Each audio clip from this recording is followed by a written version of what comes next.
we have a very, very special guest here, the one, the only Volkin. I know a lot of you have been anticipating me talking to Volkin and bringing him on the channel. So here he is. Volkin, say hi to YouTube. Hey guys, yeah, dude, thanks for having me on. I'm really enjoying the game, so I'm keen to just talk anything about the game with anyone at the moment. I just love having a yap about games when they're coming out because get different people's opinions and thoughts and stuff like that. So hopefully we can get some good discussion in. Hell yeah, hell yeah. Well, everybody must already know, Volkin is one of the most grindy players or content creators we see. He likes to re-roll. He likes to progress in these games. He's also a very, very good PvP player in all of these gacha PvP games. I know him from all the way back from Dislight.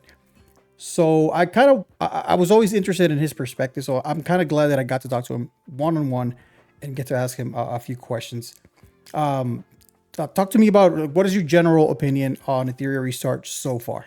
I just like the game. I'm a bit biased though because I played Summoner's War back way before I even made content. So I've always liked this type of game. Like you said, Dislight when it came out, I was really excited for that. It kind of dropped the ball a little bit. But yeah, these type of games, Summoner's War, Raid, Epic 7, they're kind of the model that I've always liked as opposed to the more Hoyo model that we've been seeing lately in a lot of games with the more casual type focus. So I like PvP. I always play games free to play, which means, you know, you kind of going to get stomped eventually by whales, but I don't really care. I just like competing to the best I can, and I don't need to be rank 1 to enjoy myself is kind of the way I go about it. Yeah. How do you reconcile that? Because I know you like to play games free to play, right? So you being the competitive person that you are, right? How do you reconcile that with being free to play and also being competitive and you competing with whales at the same time in these type of games specifically? How do you do that? I mean, you just accept that at some point you're gonna get out whaled and that's it. Bro, that's the most base answer. It's so easy to just accept it that you're not going to be top 10, top 20, top 100 if you're just not spending. It's just, I mean, especially in PvP, there's things you can do to circumvent. When I start the game, I'll be doing permanent summons. I just think having that 25% chance when you hit an SSR for it to be an LD unit is huge. I'm going to reroll for Lilly. Rerolling is something I do in every game. I'm just sweaty no life. And so, getting the best start you can for free is kind of cheating. Some spenders would spend and not get an LD straight away. So rerolling is a big thing for me. Trying to get the best start you can so that you can save as many resources, because we've seen in the beta, now this is a test build we're looking at, but in the beta I think I ended up doing 700 summons free to play. Now I did use gems because I knew the beta was going to end. I will not use any gems on summons at launch, and also I'm going to try and use as few of the actual summon tickets as I can at launch. I want to get, I'll do at least 100 probably. See what I get. Another thing I'm going to do is I'm going to try and hold out on using my selector, the select banner, because I want to see if I pull something first. At the moment, my toss-up is kind of between Tiamat and Rosa. I'm leaning towards Rosa. But, if I can pull one of those two in my first 2 SSRs on the permanent summon, well, that makes my decision a lot easier to go from the selector. And if I don't feel like I need the character from the selector to progress, I'll just keep waiting. But, once I get 1 or 2 characters that I think can progress my account to where it needs to be, and also get the SRs that I want, or at least some of the SRs that I think will carry my PvE progression, then I'm just going to stop summoning and save up all the tickets as well, because I want to see how power creep works in this game. Our new banner is going to be so much better. Now, obviously, I can't circumvent LD units being better because, it's 300 per pull, which is pretty expensive, but obviously you can still get them from the permanent banner. But especially the standard banner, these 3 element units, the RGB, I want to be able to, save up enough so that the next banner unit, if I think it's going to be cracked, I can go ahead and get that. So early on, I just think standard banner has so much value for players that it's crazy to think of a game where you recommend pulling on the standard banner over any other rate up banner, but that's kind of where I'm looking. And like I said, if I can re-roll for a good start and then conserve as many resources as possible, I think that gives me the best chance to have more longevity on my free-to-play account. Also, I will be max refreshing at launch to compete.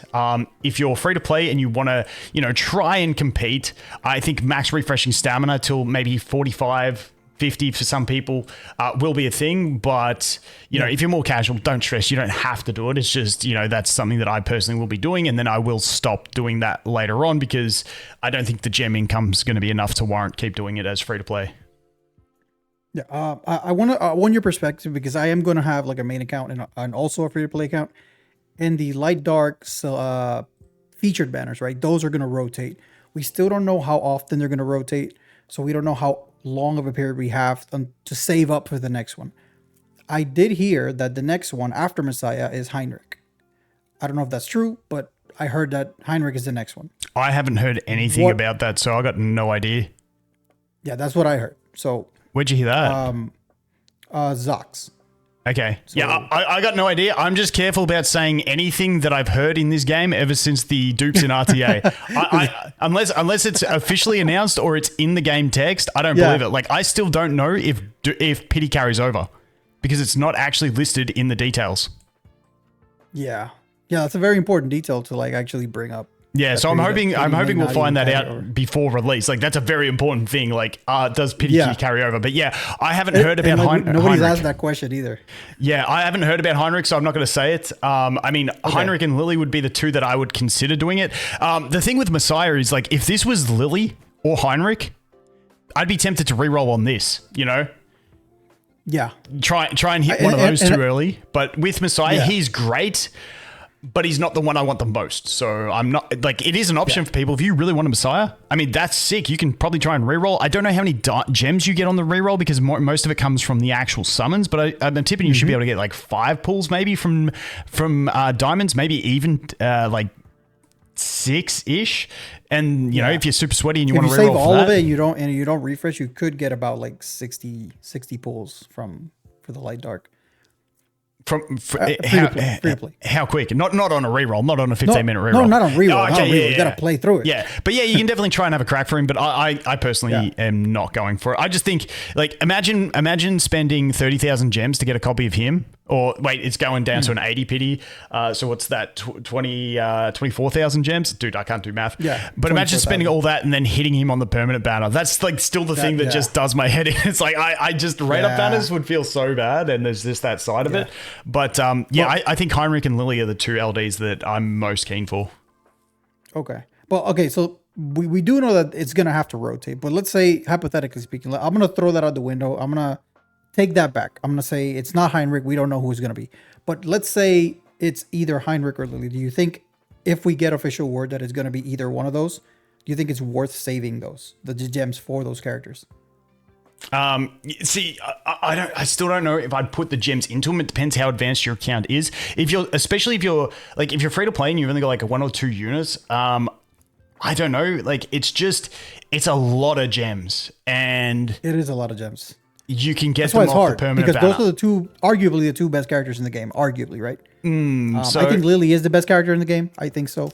I think Heinrich's the best PvE, like general easy progression, because there's like the stripping. Like I feel like Heinrich makes PvE easy mode. Whereas Lilly, I love her for PvP. I think she's great in PvE as well, to a certain extent, for like resetting abilities and just massive nuke combos and general. But yeah, I honestly don't know. If they were the launch banner, then I would say, yeah, I'm going to reroll on those banners. But if they're the second banner in, I listen, I'm going to be honest. When I think about it, I don't think they do one of those as the second banner. The second. I just think, I don't know. Maybe they do. I just thought they'd have like a new unit as the banner. But maybe they rotate through general, like the general 4 that we have. Maybe they just rotate through, or 5 that we have. Maybe they rotate through them until they get a new banner. So there's always an LD banner. I have no idea. But yeah, I don't know. I think it's just too expensive for me. Unless you're like a spender who's done a ton of pulls and, you've gotten so many characters, but you're just missing that Heinrich, and then Heinrich comes up on this banner. Well, obviously you're going to go for it. But yeah, free to play, I don't know. I think I struggle unless I see an absolute game-breaking character. And for me, Heinrich is great, but I don't think he's something that I can supplement with other characters and get through what he gets me through, I feel like. Yeah. And that's the beauty of this game too. Like this game doesn't give you a bottleneck in the form of a character, right? Yeah. It gives you different options to clear different PvE. PvP, I mean, it's kind of like a rock, paper, scissors type of game. Like there's different comps that beat different comps. And that's also very good in the game, right? In a PvP environment. Yeah. You don't want a comp that's just dominating everything. Yeah, it's interesting. Like, there are like there's always options for other things. Like Heinrich for his strip, like especially when you look to PvE, because I think especially for me as free to play, like in the betas, I focused on PvP because I knew it was 11 days or whatever it was. Like I'm just gonna be wasteful to push PvP. When I get my actual account, I'm not buying arena tickets. I'm focusing all my investment on my PvE units to progress there. And so like you do have like free options like Turandot, as long as they can make her use her skill 2 first, you know, that way she can strip when you look to especially Teramaton. She's going to be huge for that. Yeah. She's got the attack and defense buff on a 3-turn cooldown. She gives herself an accuracy increase, which then on rotation means she's going to have more chance of getting the 120% turn meter pushback at max if she lands every hit of this. So that's crazy. You know what I mean? That's a lot. You've got these other options. One problem in the game at the moment is a lot of the dispellers use their other ability first, which in both Teramaton and also in what's her face? Aurora, you want to strip first. Doki's different where you just need to CC. So it's like you just bring Kaz and you're cooking. Well, you know, you've got things like Kraken and stuff like that as well. But what I mean is like the, in my brain, I was thinking about like, cause you're talking about how the AI works with those abilities. And my brain just went to like the AI sucks. And I related it to Doki because that's where I went. That's where I had the most issues with the AI. Oh yeah. For me, just like, me, 100%, like my Tiamat, if I put it on full auto, I had like a 10% win rate on Inferno. If I just put it on manual when she's coming out of demon form and use her shield as the priority, I had 100% clear rate. The AI sucks. I'm really hoping they implement a feature where we can choose a skill priority for a character. Yeah. Because Tiamat using her shield first versus her taunt first is night and day difference. I believe you. I never pulled TMS, so I didn't even. Like, what is the difference? Like, how? Okay, so if she uses skill 3 first, she's losing 30% of her HP with a chance to taunt. Okay. Which isn't great. Like, you know, that's not crazy. So you've already got someone who's lost 30% HP and now they're vulnerable. If she uses this first, she consumes 25% of her HP, but she gives heal over time and shield to all allies. And that shield is chunky as all hell. So now she's a survival unit as opposed to leaving your team unprotected. Like maybe she lands a couple taunts. But she basically leaves your team unprotected and then you get slapped. The other thing in the Doki fight is, I don't know if it's on pre-Inferno, but in Inferno, the Doki enemies destroy your max HP based on the damage they deal. So if you don't have that shield up first turn, you're also getting your max HP destroyed, which means you can't heal above that. So her putting the shield on stops max HP destruction. It gives you heal over time. It gies you protection for your units. It's like a complete different experience. And the thing is, when she goes into demon form, she comes out of it, then she uses taunt again. It's like, no, we're low HP. Everyone needs protection. Put your shield on. So yeah, there's a lot of those things where it like AI... like with the ability to select ability orders, I think it makes the auto format of the game so much different. I think it would. I really think it would. For me, it just was like, I think my problem wouldn't be fixed with the selecting of the skill order because mine was like more of a cooldown issue. My Kraken, for example, it would be one enemy remaining and he would use his skill 3 instead of a skill 2. To freeze everybody instead of just one. Yeah. And that kind of like cooked the run because then on the next wave we would kill it. The next Gray would kill it. And then the next wave we would have a full board of enemies.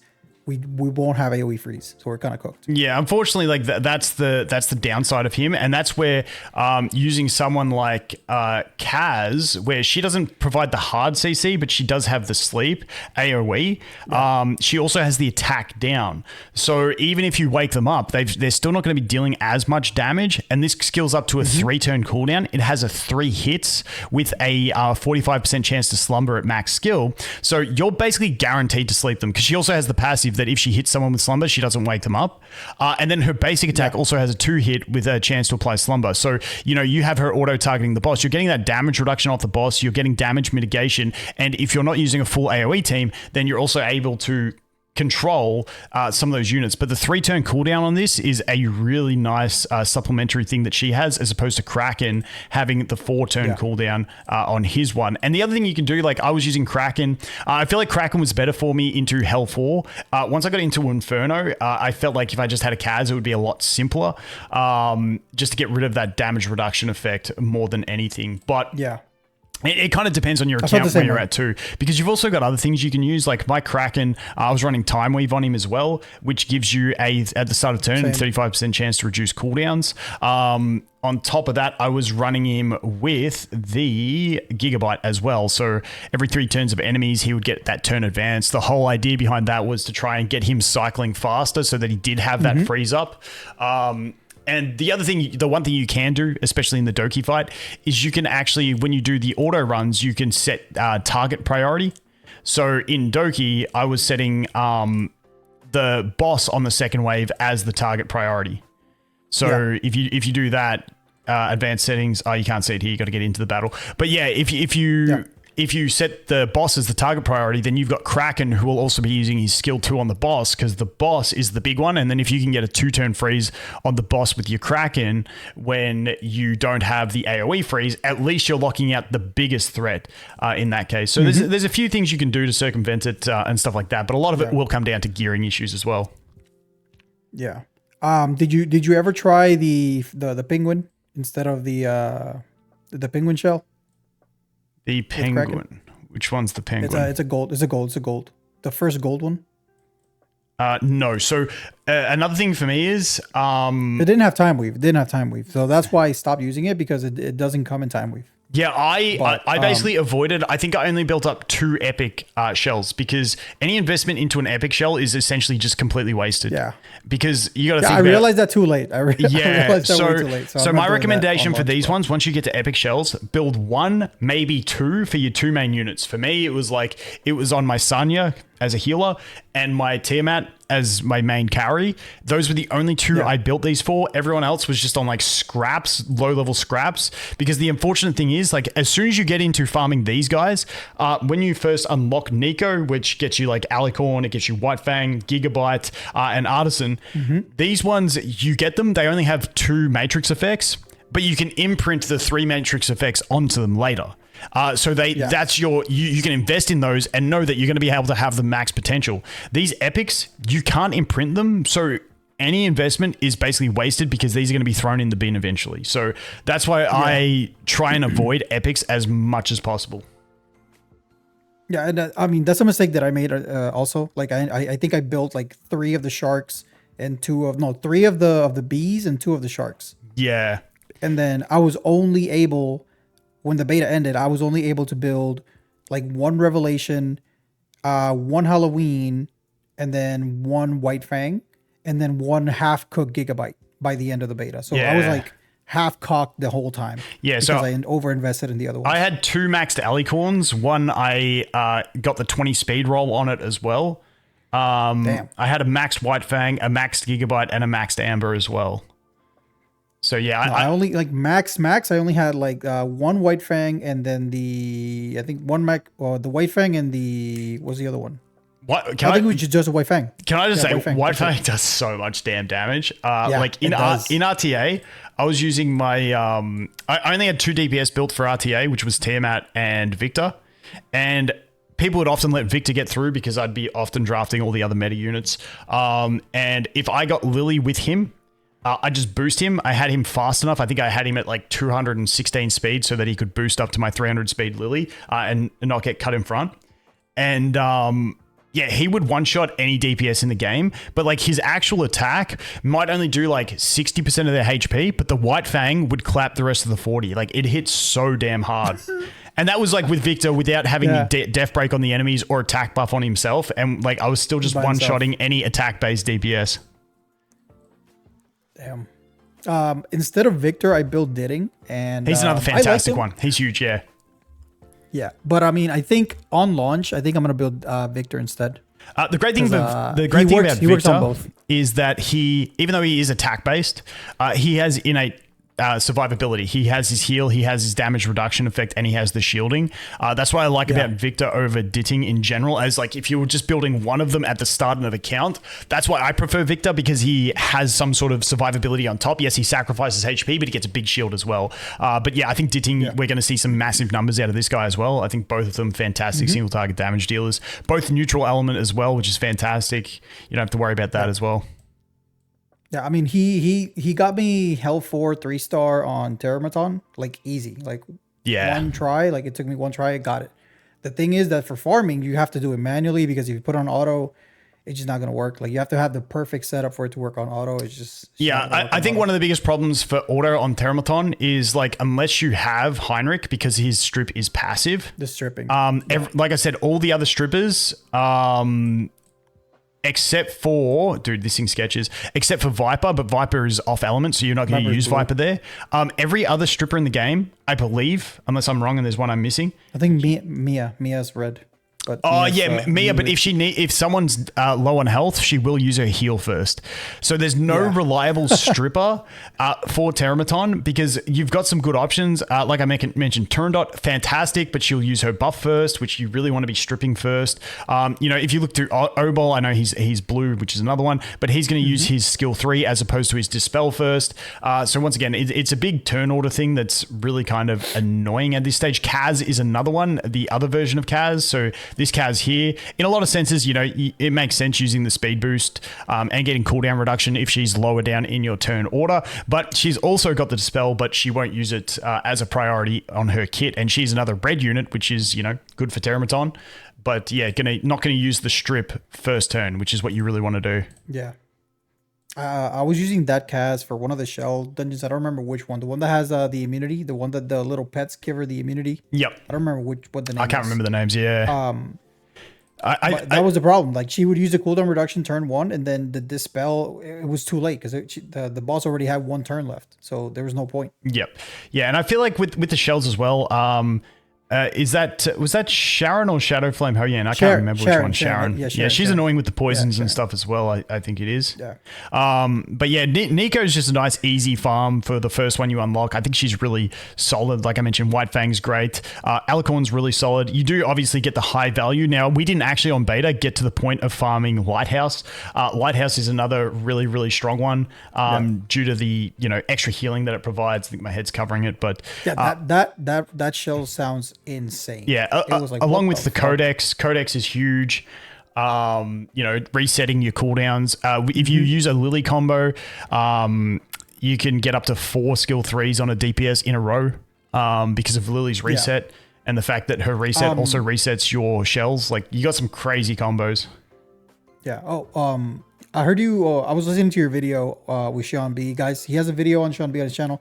All the links are going to be in the description. He was talking about an interaction with Lilly and the Codex shell about resetting the cooldowns on the shells. Can you talk to me a little bit about that? So I was chatting with Seishizo as well just before, and he said that he tested it and it does work this way. I haven't got around to testing it first because I'm waiting for them to boost this test server account.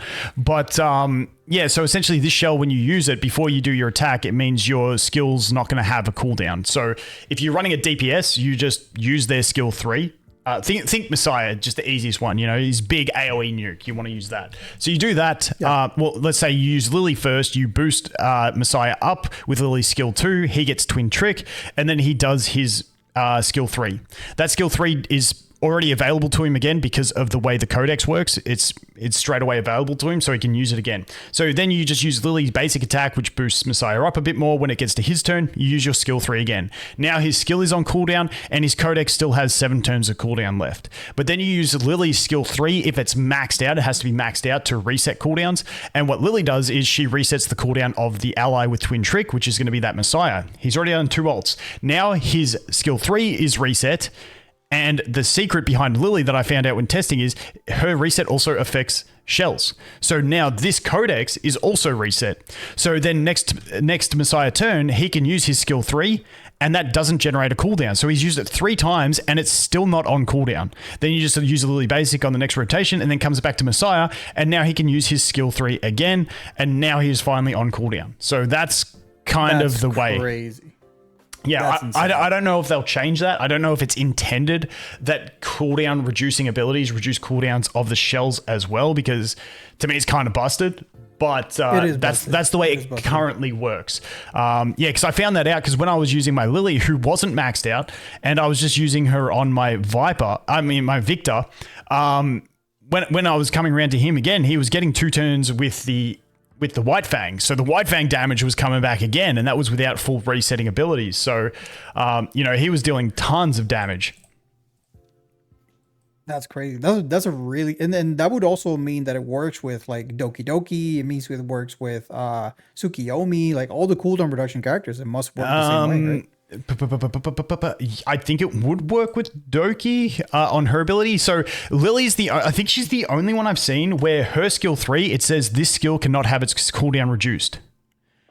So I think she's the only one that I've seen with this specific text. So yeah, as long as it doesn't... So you think that's the one that activates it? So this is the one that does it. So if you look at this this ability that with that Messiah combo I was talking about, I thought it was immediately resets all skill cooldowns for allies with Twin Trick, which can only be one ally. But yeah, so this you need max skill, because if it's not max skill, it only reduces the skill cooldown by 1. But yeah, if you've got this max skilled, it resets all skill cooldowns of your Twin Trick ally. Oh wow. Okay. But yeah, you can't pair this with a Doki and use that skill on Lilly and then use Doki to reset Lily's cooldown of that ability, because it states that it can't. No. I'm not talking about resetting Lily's skill. I'm talking about resetting shells with other skill cooldowns. Yeah, well, that's the way it works in testing. Whether it's meant to work that way, I don't know. But yeah, I was using it was reducing my White Fang cooldown when I was playing in Arena with my my Victor. So yeah. That's very interesting. Yeah, I didn't know that at all. I heard it today. I was like, what the hell? Yeah, it's pretty crazy. God damn. Yeah, this is what they do betas for, guys. Like they find these things, and these strategies are gonna go crazy. Yeah, it's like what we're finding now with effect accuracy.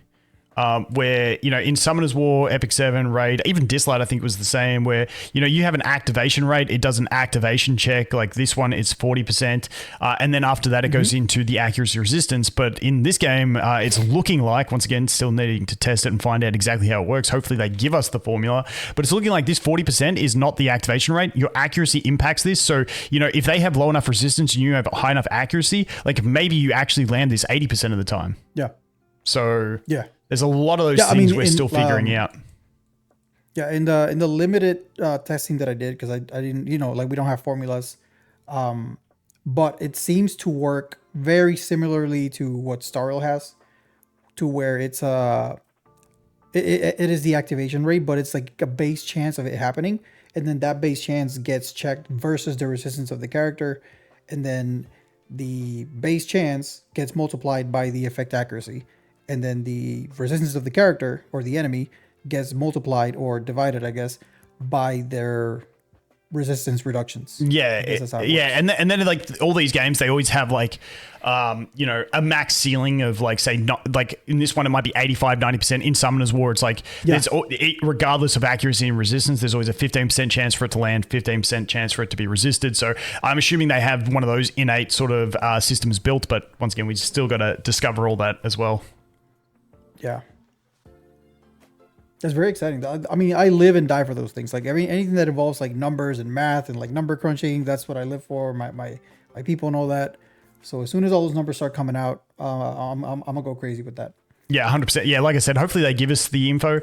Like it's kind of like with the dupe situation. It's like, how much of an effect does that 10% bonus have? Like, where is that added into a damage formula? Is it that if I would have otherwise been doing, if I would have, without any dupes, without specifically this dupe, would I have been doing 1,000 damage? Now I have this dupe, I'm dealing 1,100 damage. Is that the way it's calculated, or is it baked in somewhere else in the formula that changes the actual raw output of it?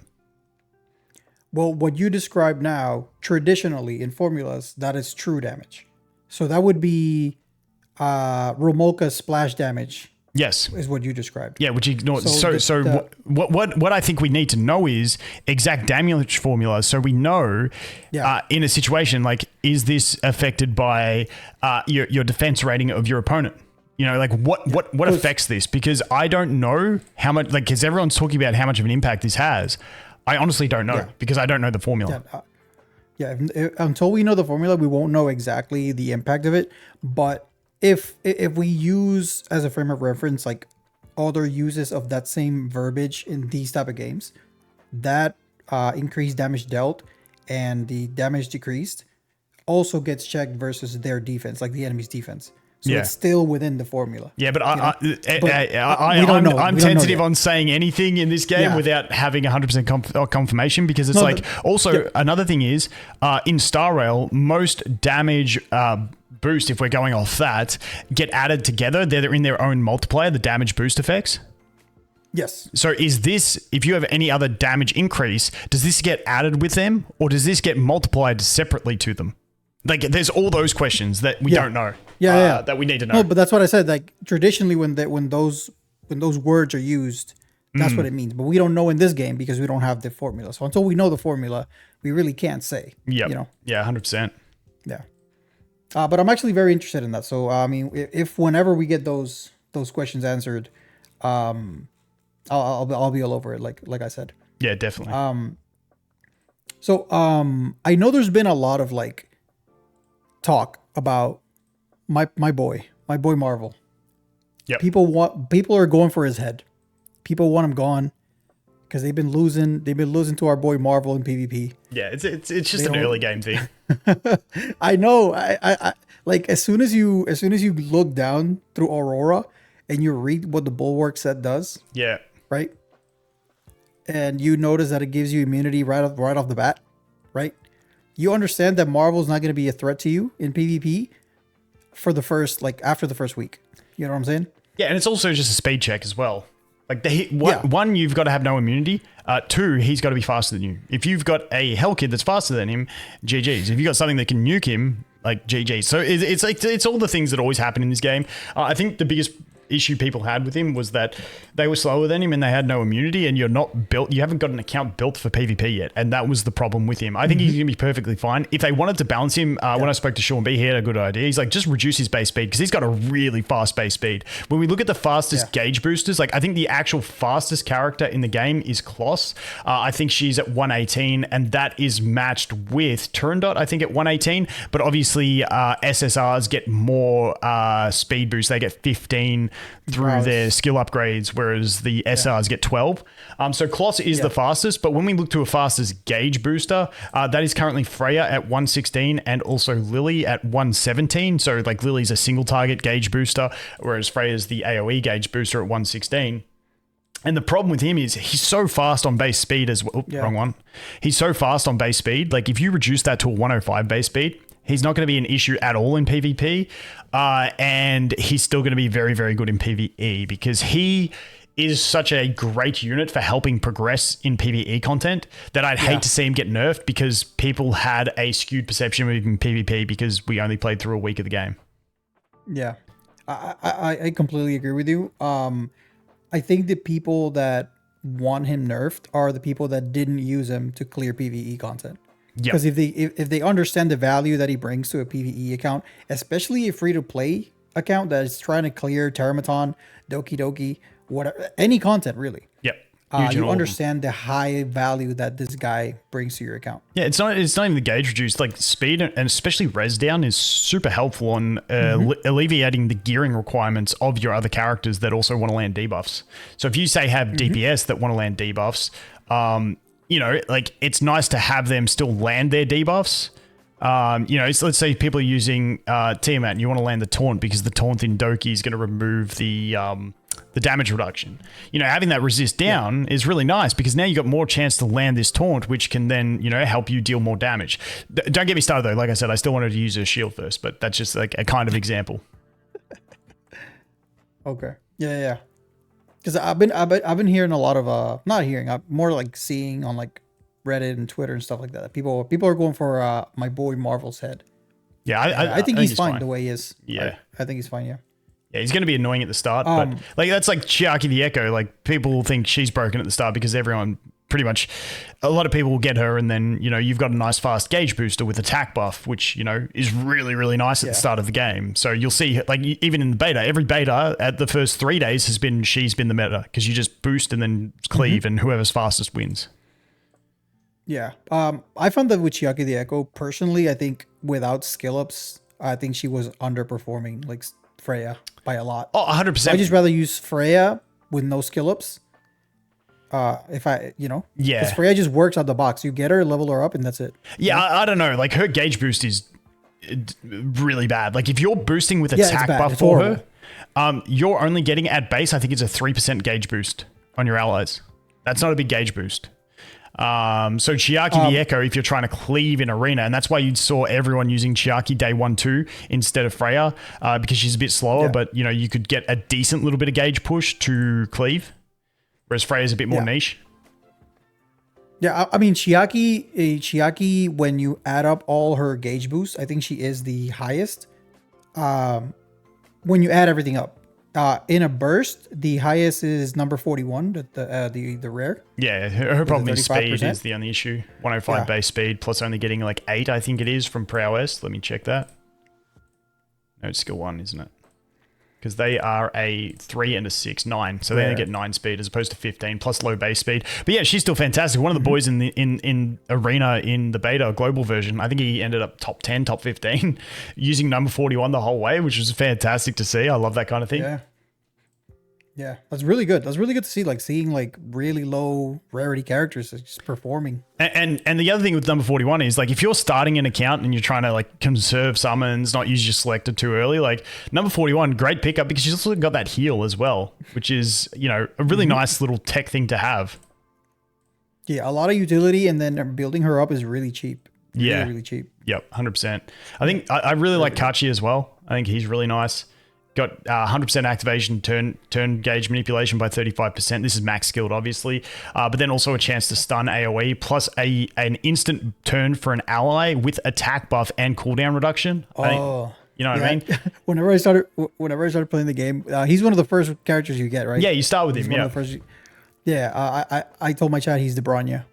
So he's Bronya. Yeah, he's really nice. And like I got clapped 2 betas ago by one of the dudes just running him with Grey, because the catch with him is like the dude was running Chiaki, Grey, and him, but then like doing your standard like Lilly Tiamat picks, so you had to ban one of those two because that was the current meta. And because Grey has the extra turn tied into his kit, effectively you got a 2-turn cooldown on this stuff.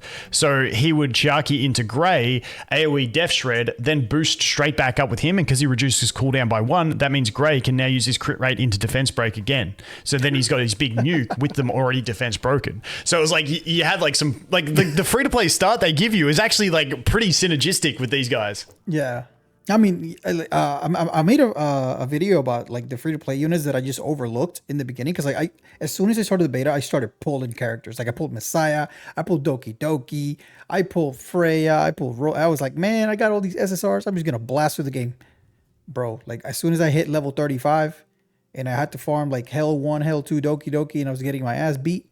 Yep. I had to go back to Grey, 4-star Grey, bring that boy back up. Oh yeah, Grey's definitely effective for all that stuff. His one issue is gearing, and so he's the perfect example of one that reaps massive benefits from Marvel's resistance down. Because Grey, you want to build him for damage, but he also wants to land that defense break. He needs 100% crit, so he's always... Well, he needs, 67% crit, so he's always landing... he needs 70%. So he's always landing his crit, so he needs that... Like, that's a threshold, because if he's not critting, he doesn't even have a chance to do the defense break. And so he wants as much accuracy as well to be able to, guarantee landing this. And so... having that res down means you can build him for damage and still land enough defense breaks. So I think that's like another important thing. Yeah. And like you said, Marvel just contributes so much to like that whole Doki Doki team.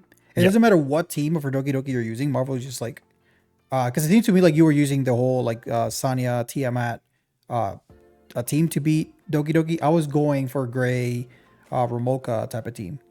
Yeah, I mean, Ramoka. If you have Ramoka, you just clap Doki. Like she's just built for that. But yeah, I was using like Sanya with the Tiamat. I was also using Ling Luo, so I was using double healers in one formation, along with Marvel and Kraken. Otherwise, you can also do it with I sometimes I was dropping Ling Luo and bringing along. I pulled a Kloss, so Kloss is just. Misclicking. Kloss is also great for all her extra debuffs, the hacking in progress, you reduce damage dealt, damage taken, extra speed reduction, you got gauge manipulation. She's just a great character in general for PvE as well. Yeah, she's like an SSR Dina. She's very, very good. Yeah, she's really good. I mean, but let's face it, Dina's still better for speed for speed clearing stuff. Like she is like, if this was a single target ability, she'd still be amazing. But that's AoE. Yeah. Mm-hmm. And like you'd expect that to have like I agree, like a 4-turn cooldown, like max skilled still. Like I thought this would have been a 6 base 5 skilled. Like that's a crazy ability. Let me know if you tried this or not. But after I like internalized what Dina like did and how she worked, did you ever try Gray? I call him Gary. Did you try Gary with Dina in like Terramaton or something like that? Because you can go Gray crit rate up into defense down. And then Dina just starts off stacking vulnerability instead of defense down. And then she just stacks up like 6 erosion right off the bat. Yeah, no, I never tested. Like I said, I'm waiting to get a bit of a boost. But if we look at Inferno, you'll probably see every fast clear in this. 19 seconds, 27 seconds. Like look at this one. Like only 1 SSR in this. Obviously, these guys are max geared, so everything's maxed out. Everyone's max skilled on this test server as well. But yeah, you'll see any fast clear is just Dina. You can see this one was the poison clear here with the Shadow Sanya. But besides that, you're not going to find a speed clear team without Dina in it. You can see this is the first one where we've got a Kloss instead. But yeah, she's so good. Then she starts dropping out. Honestly, if they would have put that kid on an SSR character, it would have been acceptable. Yeah, I believe. And I can't look at Aurora. Unfortunately, she also has a steal on her like. Oh yeah, her kit's cracked. Yeah, her kit's cracked. It's too good. Yeah.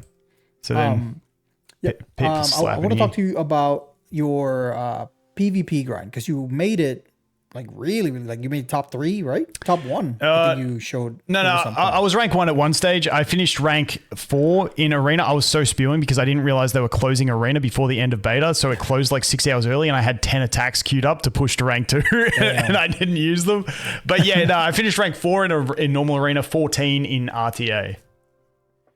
Okay. So talk to me about that. Like, how did you have a plan or would you just like, okay, whatever, you're just going to go for it? Oh, I just knew from last beta, like I wasn't going to care about it because I re-rolled about 8 times in beta. I ended up with a Doki. I wanted a Lilly. And with that, I was like, okay, I'm not going to care about PvP because I know I can't do it with this squad. And, I could do just your standard Chiaki boosting and go for it. But I was like, I'm not really caring about that. I don't want to just build attackers for PvP because I wanted to test the Tiamat playthrough again. And then I pulled the Lilly, and so then everything changed. Then I'm like, okay, let's see how we go because I know Lilly and Tiamat. At the previous beta, the end meta was Lilly, Tiamat, Sanya, X. And for me, in that one, I think I was using Lilith because I had her. But in the beta again, the end standard arena, I think top 5, top 10, besides maybe 1 or 2 people, it was Lilly, Tiamat, Sanya, X. A lot were running Ling Luo. I think rank 1 was running Ling Luo in there in that final slot. But yeah, that was just kind of the meta. So as soon as I got that, I'm like, okay, let's make this Lilly as fast as possible. We'll beef up our Tiamat and then we'll just sort of go from there. Now, one thing about this beta was that Ho-Yan was not in the game.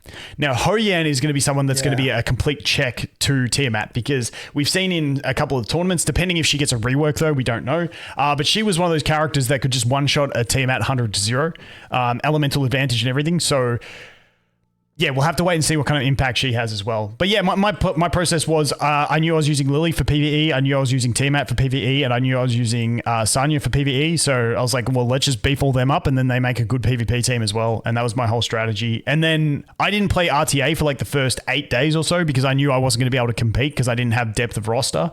And I pulled every SSR support in the game except for Veronica. And I pulled no SSR DPS besides Tiamat from my selector and the Lian that we get for free. So I had no damage options. So really? Yeah, so literally all I had was Victor and Tiamat. If they picked Tiamat and banned my Victor, my only strategy was to have Lilly and like Kraken and Marvel, hope they didn't have immunity, and just try and infinitely control them because I had no more damage.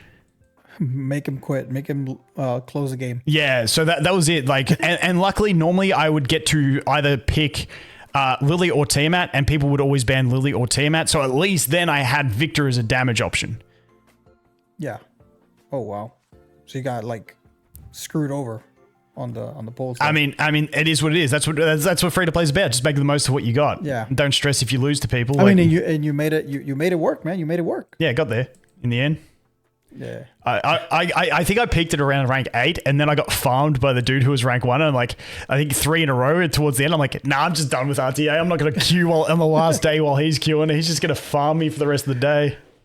So on RTA, you finished 14. What 14? Yeah. Okay, so you qualified for EWS already, right? Well, yeah, I don't know what the qualification criteria for that is, but it's top 16. Oh, okay. 16. Yeah. If that's the case, then yeah. Oh, that's good. Yeah. Damn, congratulations, man. I don't even know. Like honestly, you just found out. I don't know anything about that tournament. Like I'm not too sure what the actual go is with it, but yeah, we'll see. If I have to go somewhere, we'll see how it goes. Yeah. I'm pretty sure like because Sturby was talking to me about it. He actually pushed to qualify to EWS because that's what he likes to do. He shot for top 10 and he ended up top 9, and then when he stopped playing, he got farmed and he ended up top 13. I think it was. Yep. Yeah, so he beat me by 1. He beat me by 1 then, because I was 14th. Okay, yeah. So you guys probably played a few games, I guess. I don't know, maybe. Yeah, I got no idea. I can't remember who I played against. Yeah, he said he played the producer, Uncle No Name. He actually played him. Yeah, I played him after I found out who he was. I played him as well. Yeah. But he said that he played Uncle No Name, then he found out who he was. So, oh my god, I played that. He said he lost. He lost pretty bad. Oh really? Yeah. No, I mean it's one of those ones. Like 90% of it is the draft. I feel like obviously speed and stuff. But when you in those top ranks, besides the guy who was rank 1, I feel like every match I had with a different draft, it could have been pretty close. The dude in rank 1 just had too many bruiser damaging options built that I just couldn't get through everything he had. Like he had the Rahu really stacked as well, which Rahu is a big one. The Tiamat had his Hellkid built as well. And then his Lian, I think it was his Lian. I can't remember now. Or maybe it was Born, because Born's another one of those big HP type units as well. Yeah, I just every match I went into with him, I was just like, yeah, there's no pick ban I can do to actually outplay this. Yeah, I noticed that after people start farming like past level 50, the meta goes from like super speedy to like more tanky, bruising type of deal. Yeah, and in general, I feel like an evolution of it. Yeah, in general, like real-time arena is more bruiser based in general, just because you can't guarantee having your cleave comp because pick and ban. Yeah. And especially early on, like, people are running cleave comp of like, Chiaki, Gray, and Lian, and everyone's like using those free characters. Like, you're not going to get all your combo pieces you need. Yeah. So in the beginning, people are just banning the characters people that know that they have. Yeah, often early on, you'd see people banning experience Marvels. with RTA like at all. Yeah. Yeah, it sort of just evolves. Depends what rank you're at and where you're at and stuff like that. But yeah, it definitely evolves over time. It's never a fixed thing. All right. I got like one more question, so I don't take too much of your time. What do you expect like from Etheria like in the future, like as a game? Because I know E7, Summoner's War, you have that type of background, right? And those games are old. Yeah. And objectively, I think Etheria is just a better game overall, right? Yeah. Came out the gate swinging. Well, I mean, yeah, I never say like that is pure subjectivity. I mean, games with a track record and a massive player base, it's hard to say that they're objectively worse. I think some of the features I like more in this one, but that's just me personally. What do I expect from it? I don't know. I expect to launch, have fun re-rolling, grind the game, and just see what comes. Like, I'm not... Often creators are meant to have like this massive nuanced take about the overall feel about everything and like have real big takes on things. For me, I don't care. I just play the game and have fun. And if I stop having fun with the game, I just move on. That's sort of my process. Yeah, I don't have these like magical takes. Like, I don't know. I'd like to see them keep evolving the PvE content because I think there's a good chunk in it, which is good and enjoyable. And then obviously see what they do with the PvP. I love to see, the draft mode expanded upon. I don't know if I can get into it here, but the Fearless Arena here, I'd love to see, more custom mode games with this type of thing, because the Fearless Arena was really fun where it puts you into the draft mode and you get that. So I think that's really cool as well. If they're going to do their esports thing, I'm definitely happy to see what they do with that. It's a nice little bit of competitiveness. But once again, the reason Summoners War and stuff can do a big competitive scene is because they have the large player base. So to do that, I think you really need to establish a large player base. So we have to see where they go and how many people enjoy the game and move from there, essentially. Yeah, so I was more talking about how do you see them improving the game to get to that point? One thing, because the games are old and they're still alive because they obviously attract a lot of players. You know what I'm saying? So they managed to keep those players around. So how do you see this game, I guess, attracting more players? Those are better questions. I mean, the dupes in RTA was something that I didn't really care about, but looking at it now, a lot of people really care about it. I would suggest they put a on-off season where dupes are active, dupes aren't active, something like that, some sort of middle ground, because I didn't think it was that big of an issue, but a lot of people seem very upset that they're going to be active. So I think you've got to sort of, account for that. Something for me is I want AI priorities. I think AI priorities is one of the, if I had to choose one thing to be implemented in the game, it would be when you're running on auto, you could choose the AI priority of your characters. I'm running Doki. Let my teammate use her skill 2 before her skill 3. That is one of the most important changes they could make to the game. I know Summoners War don't have it. I'm not sure about Epic 7. I know Raid Shadow Legends has an amazing version of it. Black Clover Mobile, when I played that, had a great version of it as well. So I would love to see that. Competitors have it. I think it's something they can definitely look to. I think it's a bit expensive on stamina refills, but that's because I'm free to play and I'm greedy and I want to refill as much as the whales to keep up with them. But obviously, that's kind of, I don't know what they're going to do with that. I just think it's a little bit expensive to refill myself personally. I think the silver situation, the Etheria coin, really sucks in the way that low upgrades on gear are super expensive. If I find this isn't even the second highest level of gear, but you're looking at 4,000 per upgrade for the first upgrade. Then it goes up to 6, so on and so forth. It's expensive to upgrade gear, and you only get a 40% refund on what you spent if you sell it.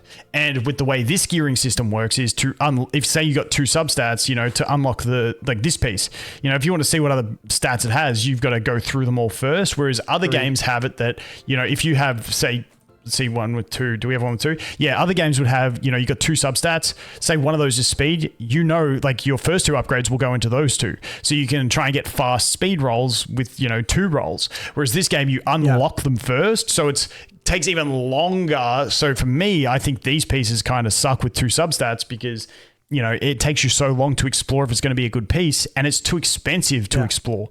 So I would like to see a bit more balance in the Etheria coin, whether that means they backload if they want to have the same cost to get it to plus 15. Instead of it being so expensive from 1 to 9, put that the majority of that expense in the 12 to 15. So once you decide that's a piece I want to use and build, then you've got to go hyper invested. But let people explore their gear first without being broke the whole time. Because I felt like I was broke the entire time. Yeah, me too. Me too. That's one of the mistakes that I made as well. I started leveling up purple gear and gold gear. And then by the time I started farming red gear, I was I got to go spend 200 stamina just so I can get silver to upgrade 1 gear. And I had to leave it level 10 because I couldn't upgrade it past level 10. Yep. And it was a rough time. Yeah, it's great. It was super expensive for those early pieces. Yeah. How do you feel about the double events, the double drops? Yeah, I mean, because that kind of helped. Yeah, I mean, you'll essentially that's a good... So I probably won't save these stamina refills in the early levels. It's sort of one of those things you got to math it out play by ear. I'll save them to an extent, but if burning them can get me to the next unlock of a new difficulty where I start getting mythic gear or something like that, or I unlock a new set of campaign, then I'll use them. But if it won't get me to that unlock, I'll try and save them to see when they put those events in at global so that you can get the most bang for your buck out of these things. But once again, it's kind of, you don't want to hold them all at the start of the game if it's going to put you behind on progression up to like, level 50 or so. But like once you're in a cruisy mode in the game, I'll end up saving all of these stamina refills for 2x events on whatever I need the most. Yeah, I think for free to play, I think it's kind of like, for example, my free to play account, I'm not gonna rush pretty much at all. So all the stamina refill items, I'm gonna save all of them. Yeah, and something else I'm considering is even though once I hit like level 50, I won't be refreshing stamina with gems.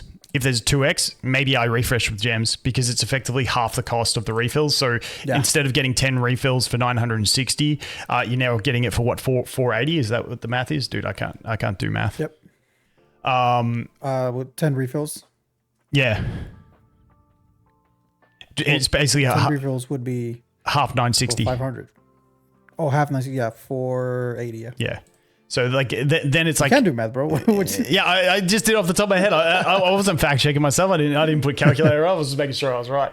But yeah, that's the way I would look at it. Like maybe I go in doubles. Like, and if they rotate through Animus XP and then Prowess and then modules, maybe I only do it on the module day because that's what I'm really farming. And then this stuff will grow over time. So yeah, I'm not too sure. We'll see. Well, that's just play by ear. I think after a while, like the investigation part, you're just gonna ignore the double investigation day. You're only going to focus on one or the other. Yeah 100%. I mean, is there anything else you want to like go over or anything like that? No, I just think another one is like get into a union because the union rewards are quite nice. Like your check-in rewards, you're getting extra stability as you go through clearing this boss. I think it's the second last one, you get extra stability again. So getting those resources from a guild boss is going to be really nice. It's a PvE mode. If you want to play in a casual guild, that's fine. Like, there's going to be casual guilds that don't stress too much, but you're still going to get check-in stamina. You're still going to get stamina from whenever you clear these certain thresholds. So, you've got access into your dupes as well, where you can select a character that you want to get a dupe for. Daily you're going to get one fragment into a dupe. What's it take? Like 60 fragments to get one. So full dupe. So every 2 months you get a dupe into a character. Also these things. So you get these daily. And being able to gift those to a guild. So if you look at this, I go this, it gives me extra Etheria coin, 25,000 Etheria coin each time. So, those are important. You know what I mean? Just doing these like just spam them casual things and giving them to people. Every time you do it, you're just getting yourself extra resources that are going to help you in every other aspect of the game. So I do think unions, even if you're not a big player of, play with community and, you just want to play your own game. I still think joining one is going to be nice. You get the extra lattices, the shadow prints, all that sort of stuff. There's a ton to be got from here. So I definitely recommend not ignoring this completely because it is going to give you a good bit of resources. Even if you're more of a solo player, just join a random casual guild and away you go. Yeah. I think you have to make it to level 15. I think you can get that in day one, but you have to grind day one. So, but at the latest, you can get a day 2, I think. Yeah, I mean, I definitely unlocked it on day 1 within a few hours, so it's not too hard, I don't think. And I think that's pretty much it. Yeah, I mean, I'm just looking forward to the game and have a grind and see how it goes. Yeah, me too, man. I've been itching for a game like this. I mean, Star Real's fun and all. Slapping MOC every couple weeks. It's fun and whatever. Seeing the big numbers. I'm a numbers guy, but I've been wanting to get into a PvP game for a long time. This is going to be like my second experience with it. So I'm very, very excited. I'm also excited about like meeting all the other, all other content creators that are in the space. Like, like yourself. Somebody that I've looked up to in the content creation space. So pretty excited about that too. Yeah. It seems like there's a lot of people getting involved as well, which is good to see. It's good to get more people involved. And people from like different games, different communities. Yeah. It's good to see. 100%. All right, guys, that is all the time we have for you today. It's been a pleasure having Volkin in the channel. Hopefully it's not the only time we got you here. It's been amazing. Yeah, definitely. And thanks for having us on, man. Like I said, I'm always happy to just talk about the games. And yeah, I mean, this is the fun phase, pre-release, trying to, get your strats down and then just grind it when it comes out. So I can't wait. It'll be fun. Yep. All right, guys, let me know what you guys think in the comment section below. Make sure to check out Volkin, obviously. All links will be in the description. Till next time, guys. See ya.